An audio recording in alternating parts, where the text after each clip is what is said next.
Hello friends, welcome to GK mind game. ಪ್ರಶ್ನೆಗಳ ಸಂಪೂರ್ಣ ಮಾಹಿತಿಗಾಗಿ ವಿಡಿಯೋನ ಎಲ್ಲೂ ಸ್ಕಿಪ್ ಮಾಡದೆ ಕಂಪ್ಲೀಟಾಗಿ ನೋಡಿ. ಇವತ್ತಿನ ಪ್ರಶ್ನೆಗಳಲ್ಲಿ ಮೊದಲನೇ ಪ್ರಶ್ನೆ, ದಿನಕ್ಕೊಂದು ಸೀಬೆಹಣ್ಣುಗಳನ್ನು ತಿನ್ನುವುದರಿಂದ ಯಾವ ಕಾಯಿಲೆಗಳು ಬರದಂತೆ ತಡೆಯುತ್ತದೆ ಅಥವಾ ಹತೋಟಿಯಲ್ಲಿಡುತ್ತದೆ? ಆಪ್ಷನ್ಸ್: ಎ BP, ಬಿ ಬೊಜ್ಜು, ಸಿ ಹೃದಯಾಘಾತ, ಡಿ ಪಾರ್ಶ್ವವಾಯು.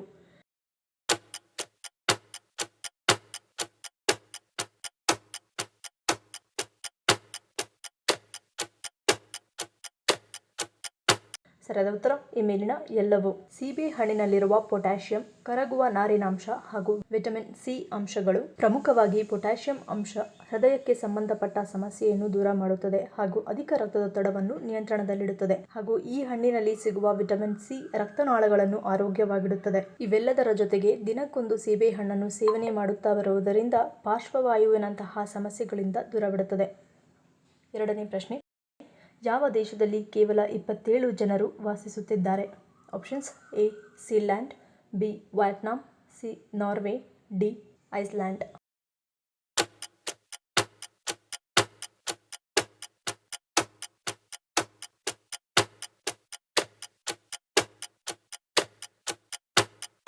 ಸರಿಯಾದ ಉತ್ತರ ಆಪ್ಷನ್ ಎ ಸೀಲ್ಯಾಂಡ್. ಇದನ್ನು ವಿಶ್ವದ ಅತ್ಯಂತ ಚಿಕ್ಕ ದೇಶವೆಂದು ಪರಿಗಣಿಸಲಾಗಿದೆ. ಸೀಲ್ಯಾಂಡ್ ಇಂಗ್ಲೆಂಡ್ನಿಂದ ಸುಮಾರು 10 ಕಿಲೋಮೀಟರ್ ದೂರದಲ್ಲಿರುವ ಉತ್ತರ ಸಮುದ್ರದಲ್ಲಿದೆ ಮತ್ತು 550 ಚದರ ಮೀಟರ್ ವಿಸ್ತೀರ್ಣವನ್ನು ಹೊಂದಿದೆ. ಇದು ತನ್ನದೇ ಆದ ಧ್ವಜ ಮತ್ತು ಕರೆನ್ಸಿಯನ್ನು ಹೊಂದಿದೆ ಮತ್ತು 1967ರಲ್ಲಿ ಪ್ಯಾಡಿ ರಾಯ್ ಬೇಟ್ಸ್ ಅವರು ಸಾರ್ವಭೌಮ ರಾಷ್ಟ್ರವೆಂದು ಘೋಷಿಸಿದ್ದರು. ಮೂರನೇ ಪ್ರಶ್ನೆ, ಭಾರತದಲ್ಲಿ ಅತಿ ಹೆಚ್ಚು ಹಲಸು ಉತ್ಪಾದಿಸುವ ರಾಜ್ಯ ಯಾವುದು? Options: A Karnataka, B Tamil Nadu, C Odisha, D Gujarat.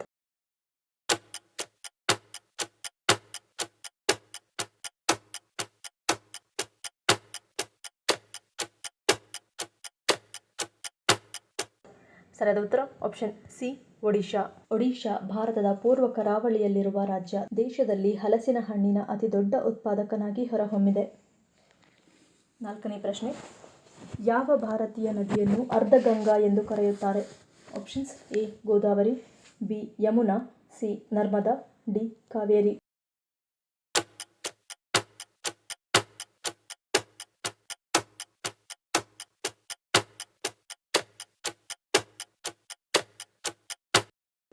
ಸರಿಯಾದ ಉತ್ತರ ಆಪ್ಷನ್ ಡಿ ಕಾವೇರಿ. ವೈವಿಧ್ಯಮಯ ಸಂಸ್ಕೃತಿಗಳು ಮತ್ತು ಸಂಪ್ರದಾಯಗಳ ನಾಡು ಭಾರತವು ಅನೇಕ ಪವಿತ್ರ ನದಿಗಳಿಗೆ ನೆಲೆಯಾಗಿದೆ. ಇವುಗಳಲ್ಲಿ ಕಾವೇರಿ ನದಿಯು ವಿಶೇಷ ಸ್ಥಾನವನ್ನು ಹೊಂದಿದೆ. ಇದನ್ನು ಸಾಮಾನ್ಯವಾಗಿ ಅರ್ಧಗಂಗಾ ಎಂದು ಕರೆಯಲಾಗುತ್ತದೆ. ಐದನೇ ಪ್ರಶ್ನೆ, ಖಾಲಿ ಹೊಟ್ಟೆಯಲ್ಲಿ ಯಾವುದನ್ನು ಸೇವಿಸುವುದರಿಂದ ಉರಿಯೂತವನ್ನು ಕಡಿಮೆ ಮಾಡುತ್ತದೆ? ಆಪ್ಷನ್ಸ್: ಎ ಸೇಬು, ಬಿ ನಿಂಬೆ ನೀರು, ಸಿ ಎಳನೀರು, ಡಿ ಪರಂಗಿ.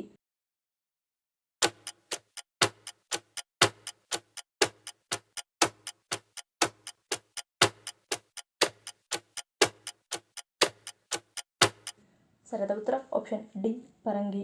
ಪಪ್ಪಾಯಿಯ ಉರಿಯೂತದ ಗುಣಗಳು ದೇಹದ ಉರಿಯೂತವನ್ನು ಕಡಿಮೆ ಮಾಡಲು ಸಹಾಯ ಮಾಡುತ್ತದೆ. ಇದು ಸಂಧಿವಾತದಂತಹ ಕಾಯಿಲೆಗಳಿಂದ ಉಂಟಾಗುವ ನೋವು ಮತ್ತು ಸಂಕಟವನ್ನು ಕಡಿಮೆ ಮಾಡುತ್ತದೆ. ಹಾಗೆಯೇ ಪಪಾಯಿನ್ ಕಿಣ್ವವು ಪ್ರೋಟೀನ್ಗಳ ವಿಭಜನೆಗೆ ಸಹಾಯ ಮಾಡುತ್ತದೆ ಮತ್ತು ಪರಿಣಾಮಕಾರಿ ಜೀರ್ಣಕ್ರಿಯೆಯನ್ನು ಉತ್ತೇಜಿಸುತ್ತದೆ. ಉತ್ತಮ ಜೀರ್ಣಕ್ರಿಯೆಯೊಂದಿಗೆ ನಿಮ್ಮ ದಿನವನ್ನು ಪ್ರಾರಂಭಿಸಲು ನಿಮಗೆ ಇದು ಹೆಚ್ಚು ಸಹಾಯ ಮಾಡುತ್ತದೆ. ಆರನೇ ಪ್ರಶ್ನೆ, ತಲೆನೋವಿನಿಂದ ಬಳಲುತ್ತಿರುವವರು ಯಾವುದನ್ನು ಸೇವಿಸುವುದರಿಂದ ತಲೆನೋವು ಇನ್ನಷ್ಟು ಉಲ್ಬಣಗೊಳ್ಳುತ್ತದೆ? Options: A chocolate, B coffee, C ಬಾಳೆಹಣ್ಣು, ಡಿ ಬಿಸ್ಕೆಟ್.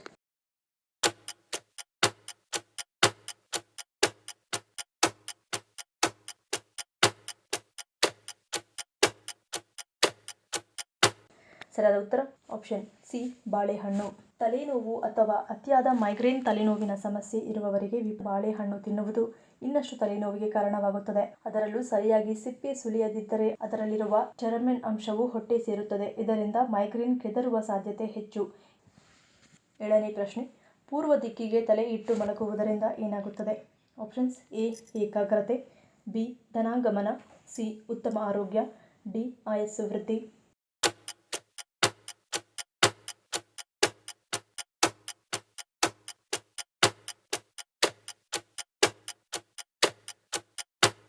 ಸರಿಯಾದ ಉತ್ತರ ಆಪ್ಷನ್ ಎ ಏಕಾಗ್ರತೆ. ಮನೆಯಲ್ಲಿ ನೀವು ಮಾತ್ರ ಸಂಪಾದನೆ ಮಾಡುವವರಾಗಿದ್ದರೆ ಅಥವಾ ನೀವು ಕೆಲಸ ಮತ್ತು ವ್ಯಾಪಾರ ಮಾಡುತ್ತಿದ್ದಲ್ಲಿ ನಿಮ್ಮ ತಲೆಯನ್ನು ಪೂರ್ವ ದಿಕ್ಕಿನಲ್ಲಿಟ್ಟು ಮಲಗುವುದು ಉತ್ತಮ ಎಂದು ಪರಿಗಣಿಸಲಾಗುತ್ತದೆ.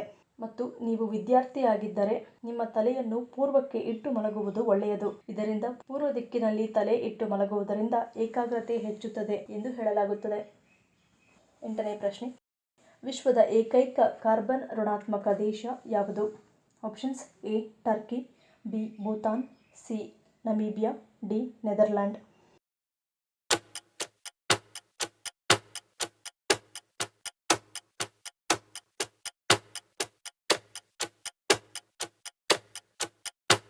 ಸರಿಯಾದ ಉತ್ತರ ಆಪ್ಷನ್ ಬಿ ಭೂತಾನ್. ನೀರಿನ ಬಿಕ್ಕಟ್ಟು, ಆಹಾರ ಬಿಕ್ಕಟ್ಟು, ವಾಯು ಮಾಲಿನ್ಯ ಅಥವಾ ಜಲ ಮಾಲಿನ್ಯವನ್ನು ಎಂದಿಗೂ ಎದುರಿಸದ ವಿಶ್ವದ ಏಕೈಕ ದೇಶ ಭೂತಾನ್. ಹಾಗೆಯೇ ವಾಸ್ತವವಾಗಿ ಇದು ವಿಶ್ವದ ಏಕೈಕ ಕಾರ್ಬನ್ ಋಣಾತ್ಮಕ ದೇಶವಾಗಿದ್ದು ಅದು ಕಾರ್ಯನಿರ್ವಹಿಸುವುದಕ್ಕಿಂತ ಹೆಚ್ಚು ಕಾರ್ಬನ್ ಡೈಆಕ್ಸೈಡ್ ಅನ್ನು ಹೀರಿಕೊಳ್ಳುತ್ತದೆ. 9ನೇ ಪ್ರಶ್ನೆ, ಯಾವ ಆಹಾರದಲ್ಲಿ ವಿಟಮಿನ್ B12 ಅಂಶ ಅಧಿಕವಾಗಿರುತ್ತದೆ? ಆಪ್ಷನ್ಸ್: ಎ ಮೊಟ್ಟೆ, ಬಿ ಅಣಬೆ, ಸಿ ಹಾಲು, ಡಿ ಮಟನ್.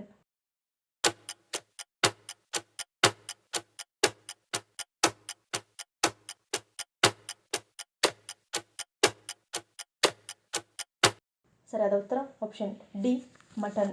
ಮಟನ್ನಲ್ಲಿ ಕಬ್ಬಿಣಾಂಶ ಮತ್ತು ವಿಟಮಿನ್ B12 ಸೇರಿದಂತೆ ಹಲವಾರು ಪೋಷಕಾಂಶಗಳಿವೆ. ಕುರಿ ಸಾಮಾನ್ಯವಾಗಿ ಹುಲ್ಲು ತಿನ್ನುತ್ತದೆ ಮತ್ತು ಇದರಲ್ಲಿ ಪ್ರಯೋಜನಕಾರಿಯಾದ ಕೊಬ್ಬಿನ ಆಮ್ಲ ಸಂಯೋಜಿತ ಲಿನೋಲಿಯಿಕ್ ಆಮ್ಲವು ಅಧಿಕವಾಗಿರುತ್ತದೆ. 10ನೇ ಪ್ರಶ್ನೆ, ಹಲಸಿನ ಹಣ್ಣನ್ನು ತಿನ್ನುವುದರಿಂದ ಯಾವ ಸಮಸ್ಯೆಗಳು ಬರುವುದಿಲ್ಲ?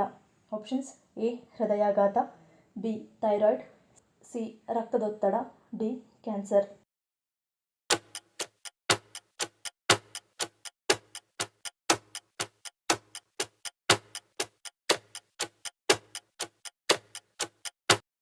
ಸರಿಯಾದ ಉತ್ತರ ಈ ಮೇಲಿನ ಎಲ್ಲವೂ. ಹಲಸಿನ ಹಣ್ಣು ತಿನ್ನುವುದರಿಂದ ಆರೋಗ್ಯಕ್ಕೆ ಬಹಳ ಒಳ್ಳೆಯದು. ಈ ಹಣ್ಣು ರಕ್ತದೊತ್ತಡವನ್ನು ಸಮತೋಲನದಲ್ಲಿ ಇಡುತ್ತದೆ, ಕ್ಯಾನ್ಸರ್ ತಡೆಗಟ್ಟುತ್ತದೆ, ಮೂಳೆಗಳ ಆರೋಗ್ಯ ಹೆಚ್ಚಿಸುತ್ತದೆ, ನರವ್ಯೂಹದ ಕಾರ್ಯಕ್ಕೆ ಬಹಳ ಉತ್ತಮ, ಡಯಾಬಿಟಿಸ್ ಕಾಯಿಲೆ ಗುಣಪಡಿಸುತ್ತದೆ, ಹೊಟ್ಟೆಯ ಹುಣ್ಣಿನ ಸಮಸ್ಯೆ ಪರಿಹರಿಸುತ್ತದೆ, ವಯಸ್ಸಾದಂತೆ ಕಾಣುವುದು ಮತ್ತು ಚರ್ಮದ ಕಪ್ಪು ಕಲೆಗಳನ್ನು ಹೊಡೆದೋಡಿಸುತ್ತದೆ, ಶೀತ ಮತ್ತು ಸೋಂಕುಗಳನ್ನು ತಡೆಯಲು ನೆರವಾಗುತ್ತದೆ, ರಕ್ತಹೀನತೆ ಸಮಸ್ಯೆಗೆ ಪರಿಹಾರವಾಗಿದೆ. ಹಲಸಿನ ಹಣ್ಣಿನಲ್ಲಿ ಹೆಚ್ಚಿನ ಪೋಷಕಾಂಶಗಳಿರುವುದರಿಂದ ಅವು ಥೈರಾಯ್ಡ್ ಗ್ರಂಥಿಯ ಕಾರ್ಯನಿರ್ವಹಣೆಯಲ್ಲಿ ಪ್ರಮುಖ ಪಾತ್ರವನ್ನು ವಹಿಸುತ್ತವೆ. ಇದು ಥೈರಾಯ್ಡ್ ಹಾರ್ಮೋನ್ಗಳ ಸುಗಮ ಕಾರ್ಯನಿರ್ವಹಣೆ ಮತ್ತು ಉತ್ಪಾದನೆಗೆ ಸಹಾಯ ಮಾಡುತ್ತದೆ. ಮುಂದಿನ ಪ್ರಶ್ನೆ, ಮನುಷ್ಯರಂತೆ ಹಲ್ಲನ್ನು ಹೊಂದಿರುವ ಪ್ರಾಣಿ ಅಥವಾ ಜೀವಿ ಯಾವುದು? ಆಪ್ಷನ್ಸ್: ಎ ಆಕ್ಟೋಪಸ್, ಬಿ ಏಡಿ, ಸಿ ಮೀನು, ಡಿ ಸಮುದ್ರ ಕುದುರೆ.